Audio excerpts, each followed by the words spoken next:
Les amis, aujourd'hui est un grand jour puisque je vais enfin présenter mon sac de voyage minimaliste. Ça fait des années qu'on me demande de le présenter, donc je vais le faire aujourd'hui.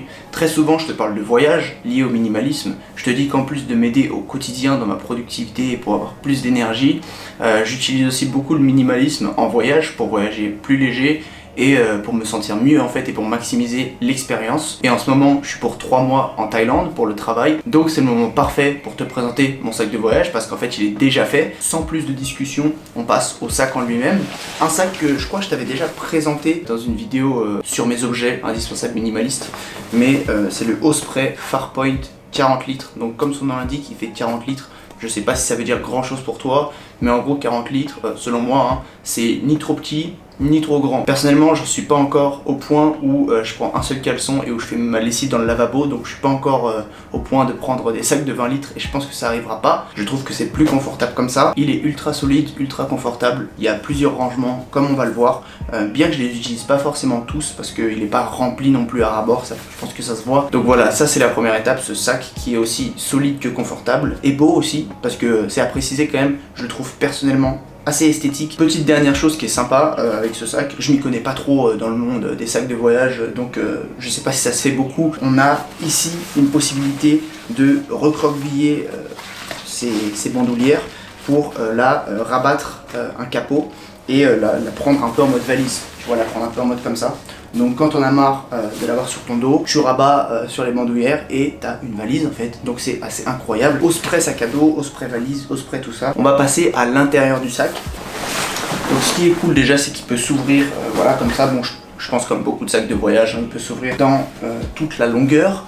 Donc il est pas mal pour s'y retrouver. Première chose très importante du sac, parce que ça c'est très important, surtout si tu voyages dans des pays d'Asie où ils sont fans de clim dans les bus, mais aussi dans les avions. J'ai l'impression que les avions c'est peut-être à cause du Covid, mais dernièrement la clim ça y va au maximum. Donc la première chose que je te conseille c'est prendre un bon sweat. Moi c'est un hoodie noir classique, que d'ailleurs je mets souvent en partance de Paris, parce que souvent à Paris il fait plus frais que dans le pays où je vais. Après si on rentre un peu plus dans le sac, je vais avoir 3 grandes poches principales que j'ai moi-même organisé. D'ailleurs, c'était pas avec le sac, ça s'appelle des organisateurs de voyage.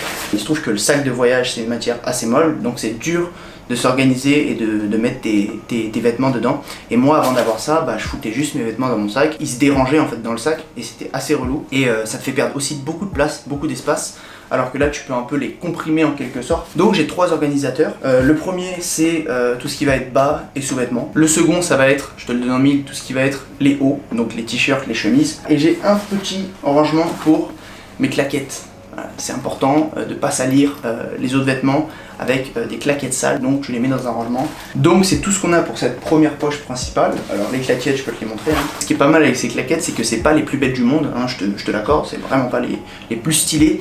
Mais en fait ça tient n'importe où, n'importe quand. En fait je pense que je vais peut-être les garder toute ma vie. À moins qu'il y ait un petit lutin qui arrive à côté de moi et qui les coupe ici avec un sécateur. Je sais pas quand est-ce qu'elles peuvent me lâcher, hein. Ça c'est assez increvable, c'est confortable, c'est cool. Donc claquettes Adidas classiques qui me suivent partout. Alors autre poche, donc la poche des hauts, elle va contenir tout ce qui va être haut et chemise. Donc dedans j'ai 6 t-shirts normaux et 3 chemises. Donc en tout ça fait 9 hauts si on fait le calcul. Et là tu vas te dire waouh mais c'est honteux, tu es minimaliste, tu n'as pas 7 hauts précisément pour la semaine. Eh bien non. Pour 2 raisons. La première c'est que je peux me permettre, parce que comme tu l'as vu mon sac il n'est pas rempli à ras-bord. Et la deuxième c'est que c'est important de se sentir beau de temps en temps. C'est bien beau les t-shirts blancs, les t-shirts noirs. Je suis minimaliste mais c'est pas pour autant que je m'habille en t-shirt noir ou blanc tous les jours que Dieu fait. Donc pour moi c'est important d'avoir des chemises, des belles petites chemises que moi personnellement j'aime bien. La première, chemise en lin, Uniqlo, incroyable. Petite soirée sur la plage, cocktail, samba brésilienne. Tu mets ça avec un petit pantalon en lin à côté, que je vais te montrer après en plus, hein. J'ai pensé à tout, et ça passe totalement crème. La deuxième, tu l'as déjà vu dans des vidéos celle-là, toujours légère en fait, moi j'aime bien être dans la légèreté. Toujours la pratique avant tout. Moi ça fait très longtemps que j'ai abandonné l'idée que le style devait être supérieur au confort. Je pense qu'on est tous passés par cette période quand on avait 14-16 ans. On sortait en hiver avec des t-shirts. Non, ça marche pas. En fait, tu peux être confortable, mais beau à la fois. Donc toujours dans le confort. Après, cette chemise que tu as aussi vu je pense dans une vidéo sur mes 50 minimalismes. Voilà, bon celle-là elle peut faire un peu plus débat, mais moi j'adore. J'ai toujours été un grand fan hein, de la chemise à fleurs. J'aime bien, c'est décontracté, c'est léger, ça rappelle les vacances, ça rappelle les cocktails sur la plage encore une fois, donc c'est génial. Le reste des t-shirts, c'est des t-shirts assez classiques, donc on va passer sur ça, il n'y a rien de très intéressant. Donc voilà, on est déjà à la troisième poche, la poche des bas et des sous-vêtements. Les sous-vêtements, j'ai 6 caleçons, 6 chaussettes. Pourquoi pas 7? Pose pas de questions, hein, tout simplement. J'ai 2 shorts assez légers, toujours dans la légèreté et dans la pratique. Voilà, comme celui-là aussi qui me permet de faire du sport, qui est très pratique. J'ai évidemment un pyjama, hein, un haut de pyjama, un bas de pyjama sous forme de short, encore une fois. Et j'ai 2 pantalons. Le premier, c'est ce pantalon que j'ai sur moi, je pense que tu le vois, je vais quand même le lever si tu veux.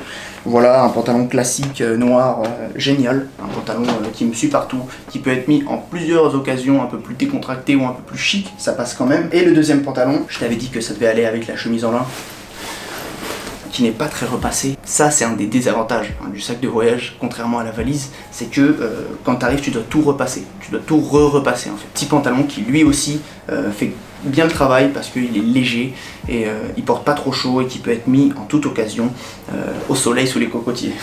Ah oui, j'ai un bob aussi, j'ai un bob. Mettez le bob. Je sais qu'il y en a qui critiquent beaucoup le bob. Le bob, déjà ça donne un certain style. Bon, ce style est certain et ça plaît pas à tout le monde. Mais ça protège aussi hein, des insolations. Ça serait bête de vomir pendant 10 jours parce que tu es en vacances dans le sud de la Thaïlande.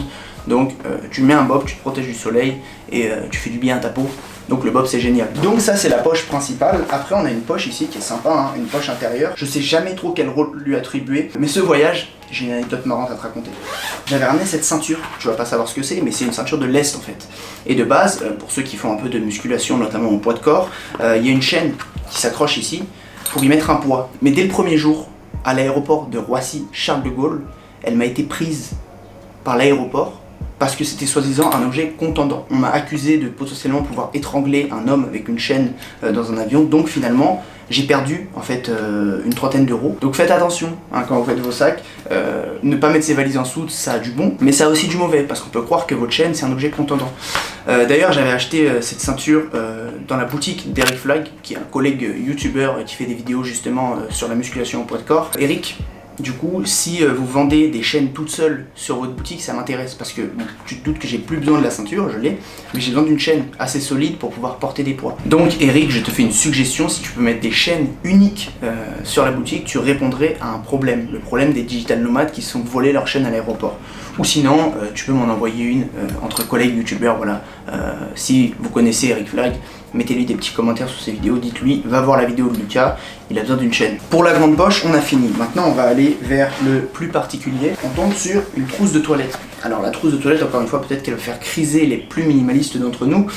C'est pas la plus petite du monde, c'est vrai, je l'avais acheté il y a quelques années et j'ai la flemme d'en racheter une, mais ma foi, somme toute, c'est une trousse de toilette normale et encore une fois, elle me va parce qu'elle n'est pas remplie et elle rentre dans mon sac. Je vais pas te faire le descriptif détaillé de ce qui se trouve dans une trousse de toilette. Juste si je peux te donner un conseil que j'avais déjà dit dans certaines vidéos, n'achète pas des choses que tu pourrais racheter sur place. On a souvent un biais à penser que sur place il n'y a aucun dentifrice, aucun gel douche, aucun shampoing. T'embête pas à ramener plein de bouteilles de plein de produits différents parce qu'il y a de grandes chances que tu trouves les produits dans le pays où tu vas. Donc moi personnellement, plus je parle longtemps dans un pays, moins je ramène de choses un peu qui peuvent se trouver partout. Donc voilà, la trousse de toilette c'est une trousse de toilette normale, je sais pas ce que je pourrais te dire dessus.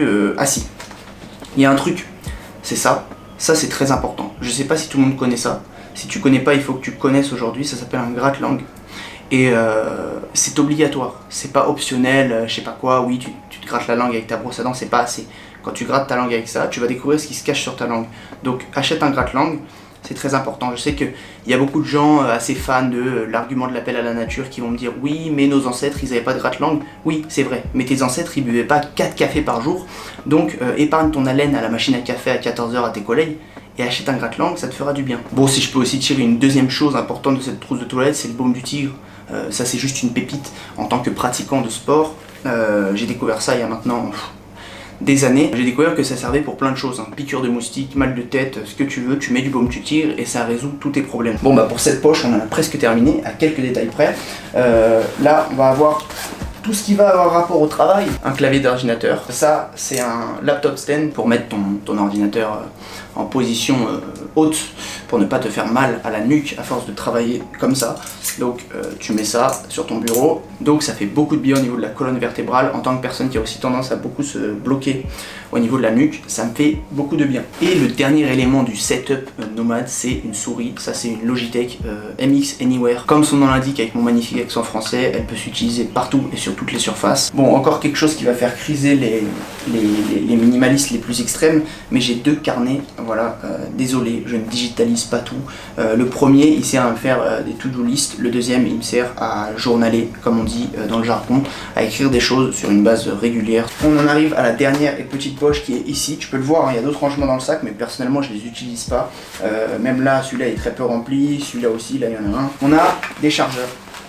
Principalement, en fait, on a 2 chargeurs. Ah, ça c'est le masque. Ça c'est le masque de la dernière chance. Ça c'est si tu as perdu tous tes masques chirurgicaux, tu le dégaines et tu peux monter dans l'avion. Mais voilà, celui-là il traîne là dans la poche, mais c'est au cas où. Donc là tu as 2 chargeurs. Tu as mon chargeur d'ordinateur / iPad. Et là on a mon chargeur Anker dont j'ai déjà parlé à l'époque, qui permet de charger 2 choses à la fois, donc qui permet d'optimiser. Si tu veux faire un achat qui te permet de réduire ton nombre d'objets, ça peut être intéressant. Par exemple là en l'occurrence, ça me permet d'avoir une vie plus pratique et de réduire mon nombre d'adaptateurs secteurs. Pourquoi ces 2 chargeurs sont ici? Parce que j'ai envie qu'ils soient assez accessibles, par exemple de l'aéroport, si je dois charger un de mes appareils parce que je suis en train de travailler. La dernière chose que j'ai, c'est cette petite pochette qui me permet de mettre les liquides, parce que tu dois séparer tes liquides de ta trousse de toilette quand tu passes les contrôles. Et donc ça va super vite, en fait, je le dégaine, je la mets dans les bacs, et tous mes liquides sont là, mais là, je t'en doute, ils ne sont pas là, parce qu'ils sont dans ma trousse de toilette. Voilà, c'est tout pour ce sac en tout cas.